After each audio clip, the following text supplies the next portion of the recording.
Assalamualaikum warahmatullahi wabarakatuh. Alhamdulillah rabbil alamin wa bihi nasta'in ala umuri dunya waddin wa ala alihi wa sahbihi ajmain. Amma ba'du. Puji beserta syukur marilah sama-sama kita panjatkan kehadiran Allah Subhanahu wa taala yang mana Allah telah memberikan kesehatan kepada kita sehingga kita bisa berkumpul kembali di ruangan Bapak Ibu dalam acara kegiatan diseminasi modul 14 pada budaya positif dalam menyebarkan pemahaman dan penerapan pengalaman. Salawat beriring salam tak lupa pula kita sanjung sedikan kepangkuan Nabi besar Muhammad Sallallahu Alaihi Wasallam yang mana beliau telah membawa kita dari alam kebodohan menuju ke alam yang penuh berilmu pengetahuan seperti yang kita rasakan saat ini. Baik Bapak Ibu, hari ini saya coba ingin menyebarkan sedikit pemahaman dan penerapan pengalaman budaya positif saya, yaitu pada modul 14. Ya, selamat datang Bapak Ibu, guru hebat. Mari belajar bersama, berkolaborasi, saling mendukung demi mewujudkan budaya positif di sekolah yang kita cintai. Perkenalkan, di sini ada Ibu fasilitator saya, Ibu Rohmah Barokah. Kebetulan beliau tidak berada di Aceh, melainkan di Pulau Jawa. Beliau menitip salam dengan Bapak Ibu semuanya. Kemudian ada juga Ibu pengajar praktik, yaitu Ibu Nurlaili SPD, dan saya sendiri, Ibu Heni, sebagai CGP Angkatan 8 dari Semas Iskandar Muda Kabupaten Aceh Utara. Ada 7 konsep inti budaya positif yang harus kita ketahui. Yang pertama adalah perubahan paradigma belajar, kemudian disiplin positif, kemudian kebutuhan dasar manusia, motivasi perilaku manusia, restitusi posisi kontrol guru, keyakinan kelas, dan segitiga restitusi. Dari 7 konsep inti budaya positif, maka ke-7 ini harus dapat kita terapkan di sekolah kita dan pastinya berpihak pada murid, ya, sesuai dengan profil pelajar Pancasila. Nah, paradigma belajar itu kita harus mengaitkan dengan profil Pancasila. Maaf. Paradigma belajar itu kita hubungkan dengan profil pelajar Pancasila. Ada 6 dimensi profil pelajar Pancasila kita. Yang pertama adalah beriman, bertakwa kepada Tuhan Yang Maha Esa, dan berakhlak mulia. Kemudian mandiri, bernalar kritis, berkebinekaan global, kreatif, dan bergotong royong. Jadi apa itu paradigma belajar? Pembelajaran dengan paradigma baru itu merupakan pembelajaran yang dirancang berdasarkan pembelajaran berdiferensiasi. Kita tahu Bapak Ibu bahwa anak-anak kita di dalam kelas itu berbeda-beda karakternya. Kenapa saya bilang berbeda-beda? Mereka itu memiliki potensi yang sejak lahir itu ada untuk masing-masing anak-anak kita. Dan kita harus bagaimana caranya mengembangkan potensi mereka sesuai dengan minat dan bakat. Jangan memaksa diri kita untuk anak-anak mengikuti cara belajar kita, tapi dari kita bagaimana melihat keunikan anak kita, kemudian kita kembangkan sesuai dengan potensi yang dimiliki. Itu maksud dari pembelajaran berdiferensiasi, ya. Oke, itu yang pertama. Kemudian yang kedua, itu ada yang namanya masih dalam perubahan paradigma, ya. Kita lihat di sini, menurut Dr. William Blazer, ada 4 ilusi kontrol yang harus dan yang wajib diketahui oleh seorang guru. Yang pertama adalah ilusi guru mengontrol murid. Kita beranggapan bahwa guru itu harus selalu mengontrol murid. Maksud ilusi itu seperti apa? Ilusi itu gambaran yang kalau kita bilang tidak real, bisa jadi dia itu kebalikan dari nyata, ya kan? Jadi beranggapan, itu maksud ilusi. Kemudian yang kedua, ilusi bahwa semua muatan positif efektif itu bermanfaat. Kita menganggap apapun yang kita lakukan di dalam kelas itu sebuah muatan buat anak-anak. Mereka tuh harus mengikuti peraturan kita. Itu sebenarnya Bapak Ibu salah.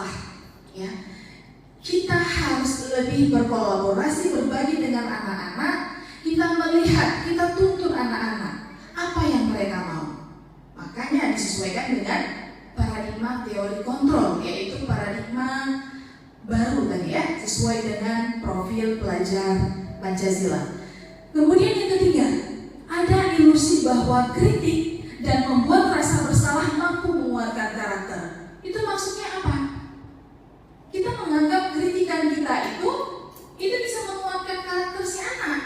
Contoh, kita menganggap si anak ini, kita kritik dia, tidak boleh. Hai, kenapa tidak pakai sepatu sesuai dengan peraturan? Misalnya, kita kritik dia. Padahal kita tidak melihat sebenarnya ada apa dia, mengapa dia tidak pakai sepatu sesuai dengan peraturan. Kadangkala situasi di rumahnya, apakah sepatunya belum kering, tercuci kemarin, atau kadangkala ada alasan yang memang sebenarnya masuk akal bagi dia. Harus kita telusuri Bapak Ibu, tidak langsung memvonis si anak, kita salahkan si anak, itu tidak boleh. Makanya tidak boleh, itu dianggap pada poin ketiga ya, bahwa kritik yang membuat rasa bersalah mampu menguatkan karakter. Itu ilusi namanya, ya, bukan nyata. Kemudian yang keempat, ilusi bahwa orang dewasa berhak memaksa. Kita mengatakan bahwa kita senior, kita guru, kita wajib memaksa anak apa yang kita mau. Salah Bapak Ibu. Itu hanya sebagai ilusi. Maka harus kita kontrol kembali sesuai dengan paradigma profil pelajar Pancasila. Ya, oke, kita lanjutkan ke poin kedua. Poin kedua di sini, disiplin positif. Apa maksud disiplin di sini, Bapak Ibu? Disiplin di sini jelas dikatakan dia berasal dari kata disiplina. Ya, kita menganggap disiplin itu tepat waktu, rajin, cepat datang ke sekolah, kemudian rapi berpakaian. Ya, yang sebenarnya disiplin itu artinya belajar. Maksud belajar di sini adalah disiplin positif, salah satu cara penerapan disiplin yang bertujuan untuk menumbuhkan kesadaran diri kita serta memberdayakan murid tanpa imbalan penghargaan. Yang terjadi selama ini Bapak Ibu, pernah Ibu lihat kalau kita misalnya nih, siapa yang bisa jawab pertanyaan Ibu kasih nilai 100? Sering ya, saya lihat Bapak Ibu sering menerapkan seperti itu. Tujuan kalau kita menganggap termotivasi anak, salah Bapak Ibu. Dengan kita memberikan cara seperti itu, maka ke depan anak bilang seperti ini, Bu, saya kalau jawab dapat 100 enggak? Tujuannya tidak baik kan? Tujuannya untuk mendapatkan nilai, tapi bukan untuk mengembangkan motivasi intrinsik yang ada dalam dirinya. Apa saja motivasi intrinsik yang ada dalam dirinya? Tanggung jawab dia sebagai peserta didik, kemandirian dia, tanpa kita embel-embelkan penghargaan, tapi dia berani maju ke depan. Itu yang harus kita tingkatkan, bukan siapa yang bisa jawab dapat nilai 100. Jadi semua siswa, mereka hanya mengejar nilai, bukan lagi meningkatkan motivasi intrinsik. Itu salah Bapak Ibu. Ya, jadi perlu dilihat bahwa disiplin positif itu dalam menerapkan itu perlu adanya pembelajaran dari motivasi intrinsik, motivasi yang ada dalam dirinya. Apapun itu, seperti bertanggung jawab, mandiri, adanya rasa empati dari dirinya, bukan karena paksaan orang lain. Ya, itu salah satu cerminan budaya positif yang harus kita terapkan di sekolah. Lanjut untuk poin yang ketiga. Poin yang ketiga adalah kebutuhan dasar manusia.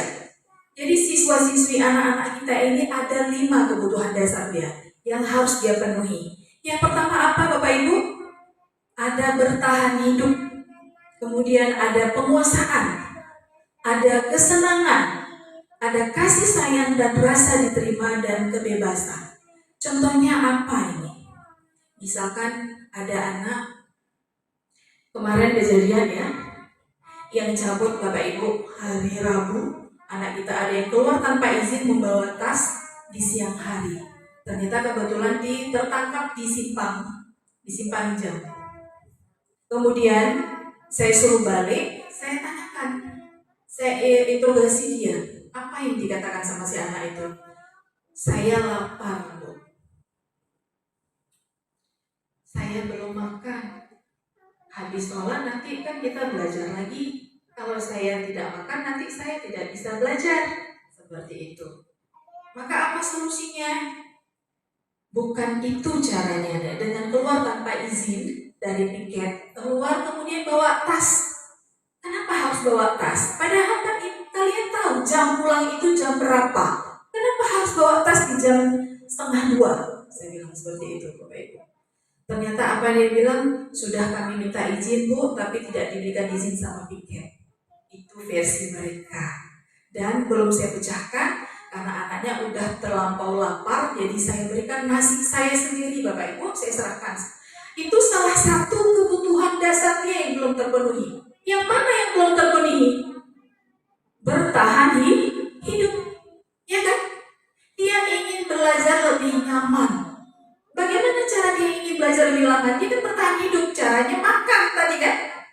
Belum sempat dia, katanya nggak ada yang mau nasi, orang tuanya tidak bisa mengantarkan nasi. Nah, itu salah satu kebutuhan dasar manusia atau dasar anak-anak kita, Bapak Ibu, yaitu bertahan hidup. Kemudian yang kedua, yang sering terjadi di sekolah-sekolah luar, bahkan di sekolah kita ada beberapa kali, tapi alhamdulillah untuk sekarang ini tidak terjadi lagi mudah-mudahan. Itu masalah pembulian di dalam kelas, Bapak Ibu. Itu ada yang model dia mengambil pulpen kawannya, dia sembunyikan atau dia pakai. Itu kalau kita melihat di kebutuhan dasar, dia masuk kemana, Bapak Ibu? Ke penguasaan kan? Dia berkuasa punya kawannya. Dia belum mendapatkan apa yang dia inginkan. Contoh tadi dia ingin punya pulpen lebih dari satu, tapi orang tuanya tidak memberikan atau dia tidak memberikan, maka dia ambil punya kawannya. Itu salah satu kebutuhan dasar yang dia tidak bisa penuhi, makanya dia mengambil punya kawannya. Ya, jadi itu termasuk ke dalam penerapan kebutuhan dasar manusia yang belum terpenuhi, yaitu dalam aspek penguasaan. Oke, kita lanjutkan di poin keempat untuk budaya positif. Nah, ini ada 5, sebelum kita masuk ke budaya positif yang lain, ada 5 kebutuhan dasar manusia. Yang pertama, bertahan hidup itu dari makanan, pakaian, tempat tinggal, keamanan, dan kesehatan. Kemudian kasih sayang dan rasa diterima. Ya, itu rasa diterima, dia itu dipedulikan. Kan ada model Bapak Ibu ini, saya tidak tahu nih Bapak Ibu bagaimana mengajar di dalam kelas, yang ketika mengajar hanya dia saja yang dipanggil ke depan. Betul tidak? Apakah itu masuk ke dalam kebutuhan kasih sayang dan rasa diterima? Ya, yang lain tidak diterima, hanya itu saja yang dia panggil. Anak itu saja yang dipanggil ke depan untuk maju menjawab pertanyaan. Salah, Bapak Ibu, itu tidak boleh dilanjutkan. Jadi harus merata. Ya, jadi yang lain merasa mereka tidak dikasih sayang, tidak diberi kasih sayang dan rasa diterima oleh guru tersebut. Hanya dia saja yang diterima. Maka yang lain akan memendam satu perasaan yang tidak baik, perasaan yang tidak enak untuk gurunya. Benar tidak? Enak aja ibu itu. Masa dia aja disuruh ke depan? Kami nggak pernah. Itu anak-anak tersebut merasa kebutuhan dasarnya belum tercukupi. Dia belum disayang sama gurunya. Belum ada rasa diterima untuk kenapa saya tidak disuruh maju ke depan? Kenapa dia saja? Ya, itu salah satu juga ke dalam 5 kebutuhan dasar manusia. Kemudian yang ketiga, penguasaan yang sudah saya jelaskan. Harga diri, keinginan untuk dianggap, kemudian memimpin, kemudian berprestasi, ingin diakui, aku terhebat di sekolah ini. Ya, kalau ada yang mulai seperti itu, maka dia berkuasa. Ya, anak-anak yang ingin diakui sama kawan-kawannya. Kemudian kebebasan dan kesenangan. Jadi dari 5 ini banyak sekali saya lihat anak-anak kita, Bapak Ibu, berada pada poin-poin kelima kebutuhan dasar manusia ini. Dan mudah-mudahan kita bisa dapat menetralkan, mengurangi hal-hal seperti itu sehingga anak-anak kita lebih senang belajar, kemudian lebih nyaman berada di sekolah ini. Ya. Oke, kita lanjutkan untuk poin budaya positif yang lainnya, yaitu motivasi perilaku manusia. Di sini ada dua motivasi berlaku manusia secara ekstrinsik, yaitu untuk menghindari ketidaknyamanan atau hukuman, kemudian untuk mendapatkan imbalan atau penghargaan dari orang lain. Seperti yang sudah saya sampaikan tadi Bapak Ibu. Kita kalau mau nyuruh apapun sama anak selalu diiming-imingi hadiah atau penghargaan. Itu salah Bapak Ibu. Malah kita tidak membangkitkan motivasi intrinsiknya. Mana sih rasa tanggung jawab, mana sih rasa kepedulian anak terhadap gurunya, gitu ya. Bukan karena diberikan imbalan baru dia mau bergerak. Itu salah sebenarnya. Tapi yang sudah terjadi itu, ya seperti itu sekarang yang terjadi. Sehingga maaf cakap Bapak Ibu, pengalaman saya bertemu dengan anak-anak yang sudah alumni 3 tahun setelahnya, ketemu sama saya tidak senyum, ketemu sama saya pura-pura tidak kenal. Kenapa? Motivasi intrinsik mereka itu belum kita bangkitkan sejak dia di sekolah. Karena hanya selalu kita iming-imingi penghargaan, hanya selalu kita iming-imingi reward buat dia. Jadi apa tujuan dia ke sekolah ini? Cuma perlu nilai saja sampai dia selesai dapat ijazah. Tapi motivasi intrinsik dia belum dia dapat di sekolah ini Bapak Ibu. Itu sekarang harus kita jalankan. Gimana caranya untuk anak-anak kita yang hebat-hebat ini kita bisa keluarkan, bisa munculkan motivasi intrinsiknya. Apa itu motivasi intrinsik di sini? Untuk menjadi orang yang mereka inginkan dan menghargai diri sendiri dengan nilai yang mereka percaya. Jadi dia yakin dengan dia lakukan seperti itu, maka dia menghargai diri dia dan menghargai orang lain, yaitu gurunya. Itu maksud dari motivasi intrinsik. Ya, oke, kita lanjutkan. Nah, di motivasi intrinsik dan ekstrinsik ini ada yang namanya dengan identitas. Ada 3 identitas manusia atau identitas anak-anak kita. Yang pertama hukuman. Poin hukuman misalnya tidak terencana atau tiba-tiba kita menghardik dia, kita marahkan dia berlebihan. Itu tidak baik Bapak Ibu. Anak-anak ini tidak boleh kita marah yang berlebihan. Kita tidak tahu apa masalah yang terjadi sama dia. Apa tidak bisa kita berikan anak-anak ini curahan hatinya, dia keluarkan curahan hatinya. Kita tidak tahu apa masalah dia. Ketika datang kemari, dia terlambat. Kita nggak tahu terlambat itu mengapa. Jadi harus kita tanyakan dulu, kenapa kamu tidak terlambat? Apa masalahnya? Jangan langsung menghardik anak. Berdiri kamu di sana. Itu tidak baik Bapak Ibu. Tidak baik dalam hal identitas si anak, maka dia akan murka pada gurunya, dia akan dendam sama gurunya, bahkan selesai dia dari sekolah ini tidak dianggap gurunya. Betul tidak Bapak Ibu? Yang terjadi seperti itu. Ya, maka dari itu yang harus kita gunakan Bapak Ibu di sini adalah proses restitusi. Jadi maksud proses restitusi maksudnya apa bagaimana? Proses menciptakan kondisi bagi murid untuk memperbaiki kesalahannya. Nah, kamu sudah terlambat datang hari ini. Apa konsekuensinya, Nak? Bagaimana? Apa yang bisa kamu selesaikan dengan kamu datang?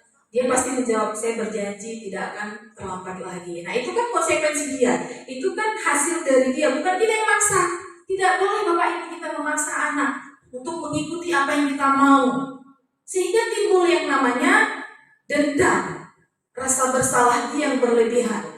Sampai diomongi gurunya berlebihan. Itu yang akan terjadi Bapak Ibu. Jadi selesaikan dengan bijaksana. Kita sebagai pendidik dan pengajar, tanyakan baik-baik apa motif atau modus kesalahan yang dia lakukan.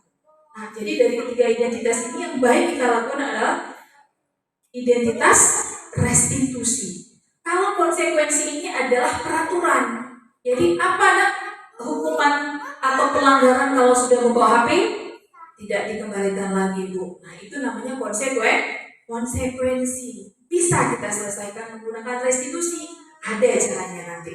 Gimana caranya? Kita lanjutkan dulu yang lain ya. Oke, kemudian untuk tahap yang kelima. Tahap kelima ini adalah posisi kontrol guru. Ada 5 posisi kontrol guru. Yang pertama ada penghukum. Seperti yang tadi saya bilang Bapak Ibu. Kita menghukum anak ketika dia tidak pakai baju olahraga. Silakan hormat bendera. Ya, itu namanya penghukum. Nah, kalau yang membuat rasa bersalah, itu bagaimana contohnya?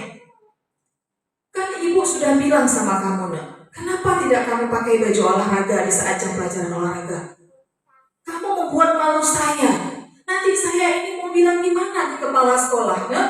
Dia merasa bersalah karena membuat malu gurunya. Itu contoh pembuat rasa bersalah. Kemudian teman, dia guru sama dia itu kayak teman. Kamu, nak, udahlah. Apa yang kamu? Kenapa kamu tidak bawa baju olahraga? Lupa, Bu. Ya udah, nggak masalah.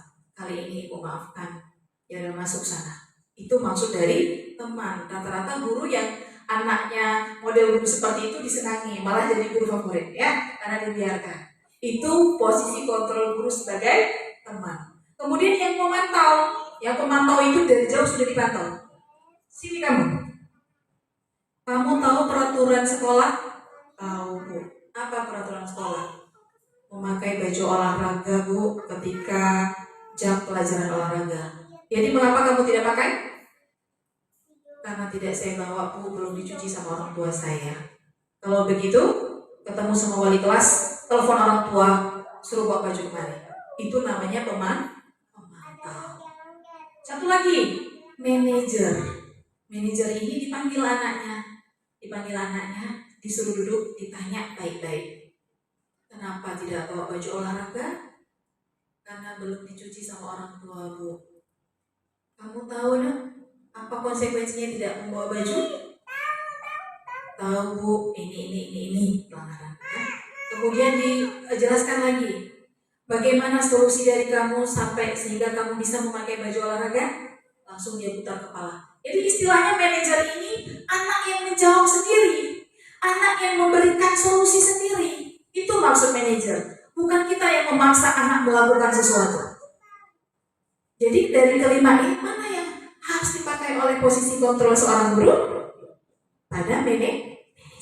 Sudah semua terbatas. Kalau penghukum ini, saya yakin anak-anak akan keluar sifat dendam sama gurunya. Ya kan? Kalau selalu dihukum, bahkan tidak baik buat anak. Beda dengan zaman dulu, Bapak Ibu, ketika kita masih kecil, dicubit, kita itu malah makin ini beda sama anak sekarang. Saya nggak tahu apa bedanya. Apakah ini zaman generasi Z, anak-anak yang paling akhir, generasi milenial kita, ketika kita berikan hukuman malah mewek, ya. Ini contohnya nih. Ini contoh penerapan 5 posisi kontrol tadi ya. Tidak memakai baju olahraga ketika pelajaran PJOK. Yang teman, tolong dong, nak, ikuti aturan sekolah. Ya sudah, kali ini tidak apa-apa. Besok jangan ulangi lagi ya. Itu teman. Kalau gurunya jadi teman, kalau gurunya jadi pemantau, kamu tahu kan peraturan sekolah dan kamu tahu konsekuensinya? Kalau begitu silakan hubungi orang tuamu untuk membawa baju olahraga ke sekolah. Nah, jadi kita suruh kembali anak itu, bagaimana caranya harus ada baju olahraga. Itu namanya posisi kontrol guru sebagai pemantau. Kemudian yang manajer, Ibu tahu kamu tidak sengaja membawa baju olahraganya, tidak membawa. Nah, bagaimana kamu dapat menyelesaikan masalah ini? Jadi kita berikan lagi anak ini keleluasan untuk memberikan solusi dia sendiri, bagaimana caranya. Ya, itu manajer. Kira-kira kalau kita lihat di sini posisi kontrol apa ini? Patuhi aturan saya atau awas. Termasuk posisi kontrol penghukum. Katanya awas. Berarti akan diberikan hukuman kan? Nah, itu contohnya posisi kontrol penghukum. Kemudian yang ini. Ayo ingat tidak bantuan Bapak selama ini. Ingat tidak bantuan Bapak selama ini? Masa kamu tidak membawa baju? Kan gak enak Ibu sama Bapak sama kepala sekolah nanti. Lama, ya kan? Ayo ingat tidak bantuan Bapak selama ini? Kan istilahnya dia mendekatkan dengan si anak, ya kan? Berarti dia sebagai teman, ya. Kemudian ini, apa rencanamu untuk menyelesaikan masalah ini? Manajer. Jadi kita memberikan anak-anak kelonggaran dia. Silahkan dia jawab sendiri dengan pelanggaran yang dia buat. Bagaimana dia maunya? Ya, kadang kita tidak tahu nih yang sebenarnya terjadi dengan si anak. Anak kita kan memiliki karakteristik yang berbeda-beda ya Bapak Ibu. Kemudian ini, kamu tahu tidak peraturannya? Kamu harus menanggung konsekuensinya. Poin ke-6, pada konsep inti budaya positif, yaitu keyakinan kelas.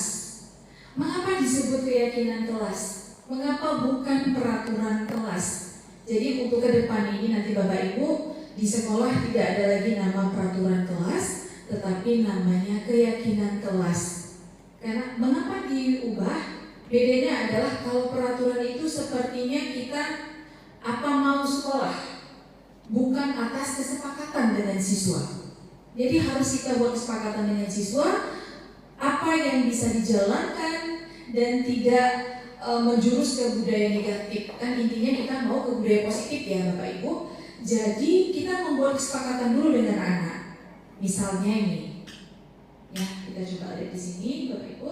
Nah, misalkan ini ciri-ciri dulu ya. Ciri-ciri pembentukan keyakinan kelas itu yang pertama bersifat abstrak dia. Dia tidak nyata, tapi bisa diimplementasikan langsung kepada anak-anak kita di sekolah dan sesuai berpihak kepada murid. Kemudian berupa pernyataan yang universal, menyeluruh ya. Jadi untuk si anak juga dia bisa menerima dan guru juga bisa menerima ya. Kemudian dibuat dalam pernyataan positif dan singkat saja pernyataannya dan bisa dipahami dan mudah diingat gitu ya. Kemudian sesuai dengan kondisi kelas dan sekolah agar mudah diterapkan. Dan yang terakhir, ciri dari pembentukan keyakinan kelas adalah semua warga sekolah dan warga di dalam kelas itu harus dilibatkan dalam penyusunan keyakinan kelas. Bahkan kalau mau dibuat semacam infografis, harus ada tanda tangan siswa yang di dalam kelas. Jadi istilahnya sudah sepakat semuanya. Kalau ada yang melanggar dari keyakinan kelas, berarti dia jelas, dia sudah menandatangani loh di bawah, tapi kok dia melanggar gitu kan? Maka itu dia udah harus tahu konsekuensi yang terjadi. Contoh di sini ya yang saya buat, keyakinan kelas salah satunya adalah datang tepat waktu, masuk tepat waktu. Nah kata-katanya kami masuk tepat waktu. Jadi istilahnya siswanya yang meyakinkan dia itu untuk menyepakati dari keyakinan kelas dia, gitu ya. Kemudian saling menghargai antar sesama, itu juga termasuk ke dalam keyakinan kelas. Kemudian saling bekerja sama, berkolaborasi dalam diskusi kelompok. Nah, itu juga masuk ke dalam keyakinan kelas, Bapak Ibu. Jadi akan sangat baik Bapak Ibu kita terapkan keyakinan kelas ini di kelas masing-masing, terutama bersama wali kelasnya di dalam kelas, sehingga pembelajaran anak nyaman, semangat dia, dan pastinya dia tahu bahwa saya sudah menyepakati loh apa-apa saja yang diperbolehkan kita lakukan di dalam kelas.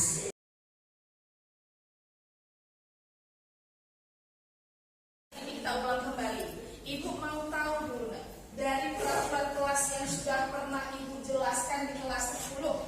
Hari ini Ibu tanya lagi, Kakak, apa peraturan kelas atau peraturan sekolah kita yang utama yang harus kita atuhi? Ayo. Peraturan atau tata tertib.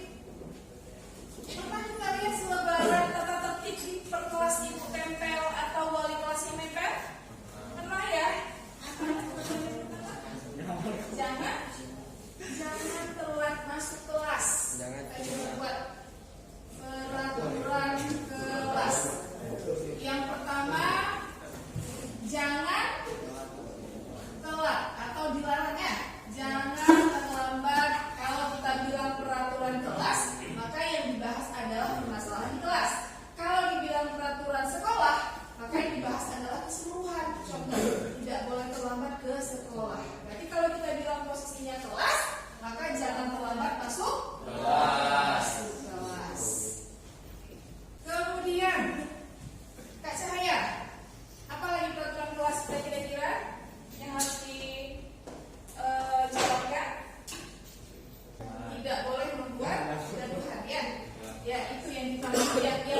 kegaduhan. Kemudian apa lagi yang kita inginkan, Nak? Di dalam peraturan kelas. Menjaga kebersihan kelas. Berarti tidak boleh jorok ya? Tidak boleh makan di kelas. Betul? Masih ada yang makan di kelas? Ada sekali ya. Nah, salah satunya yang sedang OTW nih. Ada yang lagi OTW makan kan? Siapa masih ada? Makanan Musyar. Apa yang ada di dalam mulutnya, Nak? Oh, ekspresifnya aja sebenarnya ya. Tidak boleh makan di kelas.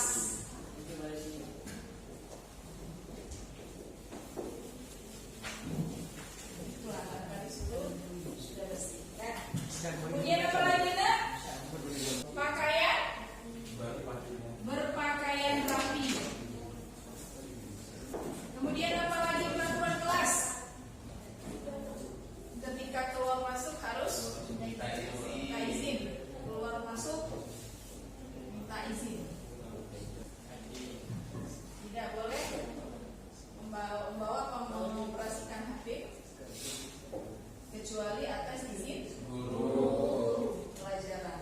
Misal nanti ke depan ibu sendiri pribadi yang pelajaran fisika, kita akan menggunakan HP dalam pembelajaran. Ya, jadi harus ada kesepakatan dengan guru pelajaran dan menginformasikan dengan guru di. Ya, jadi bagaimana kita buat? Tidak boleh mengoperasikan. Kalau membawa belum tentu dipakai, pasti dipakai ya.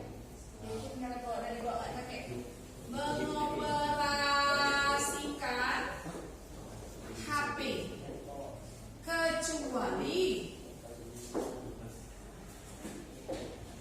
atas izin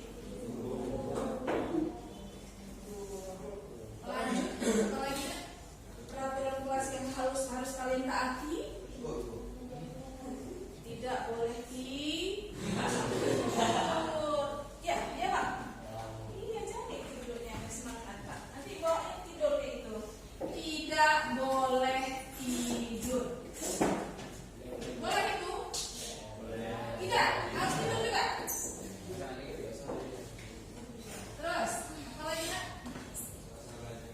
Jangan masuk kelas, tidak boleh membuat kegaduhan, tidak boleh makan di kelas, berpakaian rapi, keluar masuk minta izin, tidak boleh mengoperasikan HP kecuali atas izin guru, tidak boleh bobo cantik. Terus apa lagi? Membuat kegaduhan.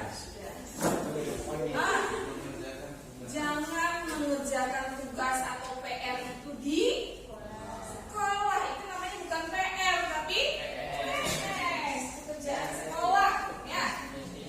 Tidak boleh.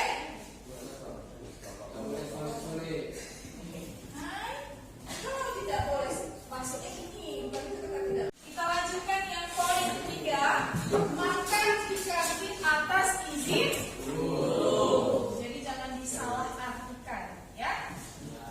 Atas izin guru.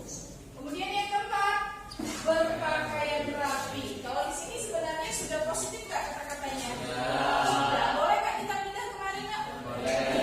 Boleh. Berpakaian rapi sesuai dengan jadwalnya.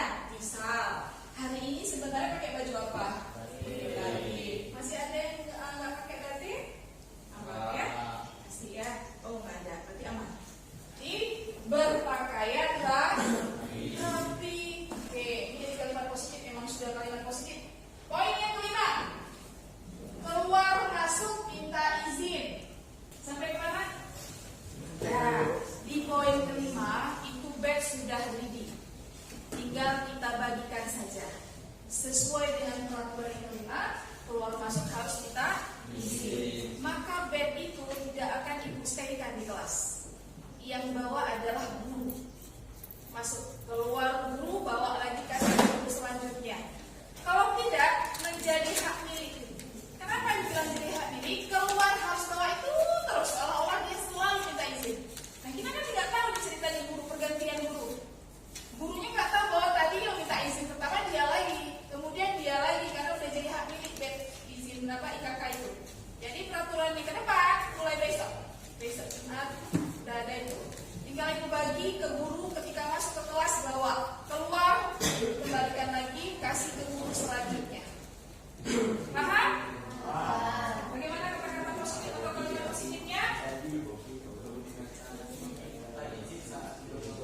Keluar masuk minta izin. Ini masuk kalimat positif tidak? Masuk ya? Ada kata-kata jangan atau tidak? Tidak. Berarti kalimat positif ya. Keluar masuk minta izin. Oke, lanjut. Yang keenam, tidak boleh mengoperasikan HP kecuali atas izin guru. Berarti kalimat positifnya bagaimana? Mengoperasikan HP atas izin guru. Kalimat positif ya. Kemudian yang ketujuh, tidak boleh tidur. Bagaimana kalimat positifnya? Fokus pembelajar atau fokus belajar. Jadi ketika kita sudah merasa agak kurang nyaman nih, mau ketidur, saya buka lah biar fokus belajarnya ya. Nanti kata kalimat positifnya adalah fokus belajar. Buang sampah pada tempatnya. Bisa disepakati kalimat-kalimat positif yang sudah disusun sehingga menjadi sebuah keyakinan kelas?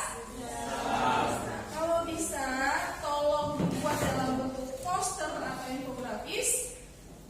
Kemudian kerjasama dengan kawan, silahkan ditempel yang cantik. Kemudian buat satu elemen kotak kosong berisi tanda tangan kalian semua. Jadi kosongkan saja.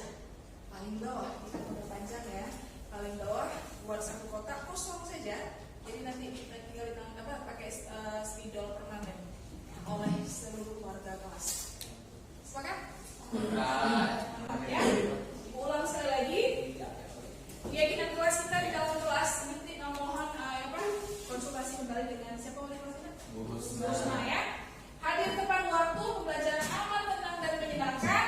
Makan di kantin atas izin guru, berpakaian rapi, keluar masuk minta izin, mengoperasikan HP atas izin guru, fokus belajar, mengerjakan tugas di rumah, dan buang sampah pada tempat. Kira-kira ada yang terselip kadang belum terbuat? Ada anak ibu? Ada yang terselip belum terbuat? Boleh nanti silakan tulis tambah, tapi nanti instruksikan ke ibu. Ya, oke. Nah, coba diperhatikan. Sudah sepakat dengan keyakinan kelas? Kalau sudah, silakan ditulis yang rapi di buku fisika paling halaman pertama, paling depan. Jadi ibu mau lihat ketika kalian buka buku fisika yang kalian lihat adalah pertama kali keyakinan kelas kalian, ya, keyakinan kelas kalian atas kesepakatan bersama.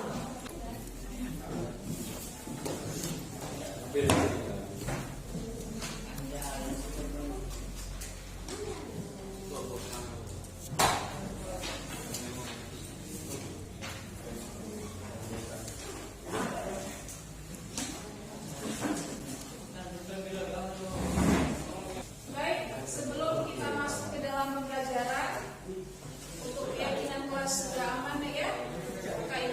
Untuk keyakinan kelas semoga dapat kita jalankan dengan baik dan bertanggung jawab. Sekian dari Ibu. Assalamualaikum warahmatullahi wabarakatuh. Warahmatullahi wabarakatuh. Tahap yang adalah segitiga restitusi. Jadi di sini segitiga restitusi kita penanganan siswa yang bermasalah. Jadi penanganan siswa yang bermasalah itu ada 3 cara, ada 3 tahap. Yang pertama, menstabilkan identitas. Di sini kita selaku pendidik ya, kemudian pengajar, ketika anak berbuat masalah, tepatnya dengan kita jangan langsung diserahkan ke guru BK Bapak Ibu. Karena guru BK kan nggak tahu masalahnya dengan kita apa, kan? Jadi kita berikan dulu pertanyaan sesuai dengan penstabilan identitas.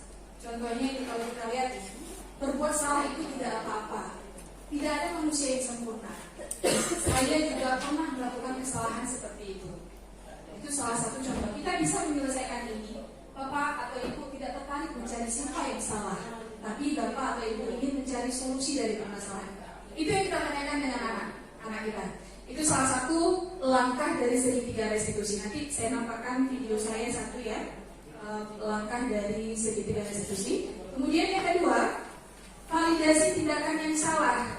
Contoh seperti kejadian kemarin, anak yang membawa lip, memakai lip. Jadi kita bilang, Ibu tahu, itu maksudnya gini, itu adalah salah ya, kalau itu adalah salah.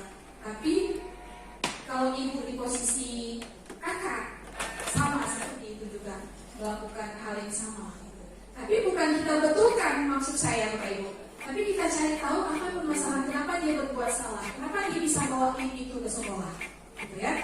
Terus satu lagi, memvalidkan, mensahkan tindakan yang kita anggap salah bagi si anak. Kemudian yang terakhir adalah menanyakan keyakinan. Maksudnya gini, kalau kita bilang, kakak tahu kan apa peraturan di sekolah kita? Nah, kita tanyakan lagi. Jadi dia jawab, iya Ibu, saya tahu bahwa tidak boleh memakai sepatu warna selain dari hitam, misalnya. Iya Ibu, saya tahu tidak boleh rambut yang panjang. Nah, jadi kita tanyakan kembali, menanyakan keyakinan kepada anak kita. Nah, nilai-nilai apa saja yang telah disepakati bersama itu juga kita tanyakan. Karena anak yang berbuat masalah ini bukan berarti tidak ada sebabnya, Bapak Ibu. Ya, makanya kita tanyakan, menanyakan keyakinan kepada anak. Berikut contohnya ya.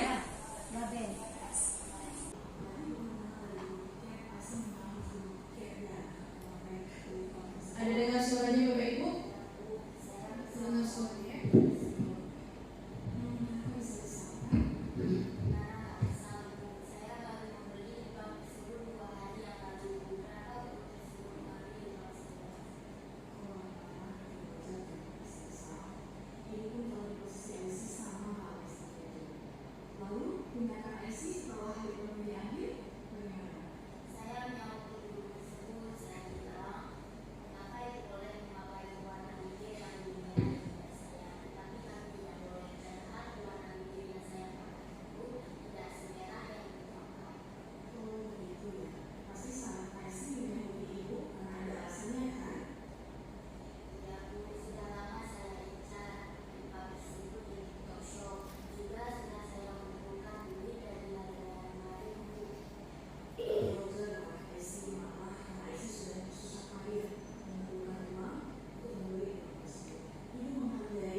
Ya, itu salah satu contoh penerapan restitusi ya, segitiga restitusi yang dilakukan di sekolah ketika siswa sedang bermasalah.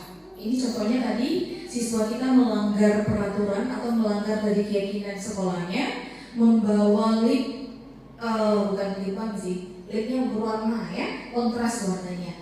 Kemudian menantang dia, guru piket ketika dipanggil sama guru piket, dia langsung bilang, ibu kenapa boleh pakai warna merah? Kenapa saya tidak boleh? Nah itu anak tadi, makanya langsung kita panggil, kita tanyakan. Ini kebetulan contohnya adalah siswa bersama wali kelasnya, gitu ya. Ditanyakan, kemudian apa masalah? Ternyata dia itu sudah lama mengejar link tersebut di TikTok katanya. Mengincar sudah lama dan mengumpulkan uangnya juga sudah lama selama hari raya kemarin katanya. Kemudian tiba-tiba diambil linknya. Nah, dia sangat kesal, makanya dia sauti guru piket tersebut. Dan itu sudah melanggar ya dari keyakinan sekolah, sehingga dipanggil. Kemudian diberikan langkah-langkah penerapan segitiga restitusi yang telah saya jelaskan tadi, Bapak Ibu. Semoga kedepannya Bapak Ibu dengan beberapa masalah-masalah yang kita hadapi, baik itu di kelas maupun di sekolah kita, sebaiknya kita lakukan dalam bentuk penerapan segitiga restitusi, yaitu sebagai kontrol guru sebagai manajer, Bapak Ibu. Nah, Ya, itu salah satu contoh Bapak Ibu penerapan segitiga restitusi yang sebenarnya anak bisa memecahkan permasalahan sendiri dengan dia mengungkapkan mengapa dia melanggar peraturan, mengapa dia melakukan itu. Jadi caranya adalah kita tanyakan kembali ke anaknya, kenapa tidak ada masalah kalau dia tidak melakukan itu.